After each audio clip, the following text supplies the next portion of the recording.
દેશના નાગરિકોનું જીવન સ્વસ્થ રહે અને તેમને ગંભીર બીમારીના સારવારના ખર્ચમાં આર્થિક સહાય મળી રહે તે માટે પ્રધાનમંત્રી જન આરોગ્ય યોજના આયુષ્યમાન ભારત હેઠળ ₹5 લાખ સુધીનું આરોગ્ય કવચ પૂરું પાડ્યું છે. અને આ ગુજરાતમાં આયુષ્યમાન ભારત યોજનામાં આપણે બીજા 5 લાખ ઉમેરીને 10 લાખ સુધીનું આરોગ્ય રક્ષા કવચ જરૂરિયાતમંદોને પૂરું પાડી રહ્યા છે. વડાપ્રધાન શ્રી નરેન્દ્રભાઈ મોદીના સ્વસ્થ ભારતના માર્ગે આગળ વધતા રાજ્ય સરકારે પણ લોકોના આરોગ્યની ચિંતા કરી છે. મને લાગે છે ત્યાં સુધી ઋષિકેશભાઈ હતા એ જ વખતે દરેક તાલુકામાં ડાયાલિસિસ સેન્ટર અને દરેક જિલ્લામાં કીમોથેરાપી સેન્ટર આપણે શરૂ કર્યા છે.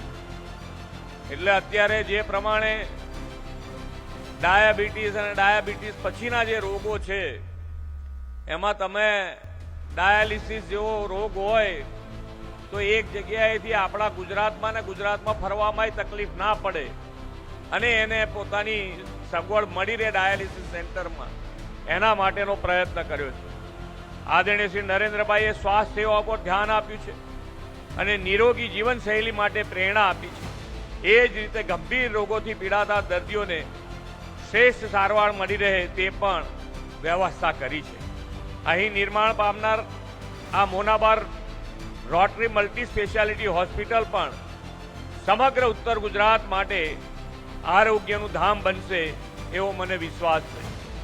આ હોસ્પિટલમાં રેડિયોલોજી, સ્ત્રી રોગ સારવાર, આઈસીયુ, મેડિસિન, બાળરોગ, ટ્રોમા વિભાગ, ઓર્થોપેડિક, ડાયાલિસિસ, કીમોથેરાપીની સુવિધાઓ દર્દીઓને ભવિષ્યમાં અહીંયા મળવાની છે.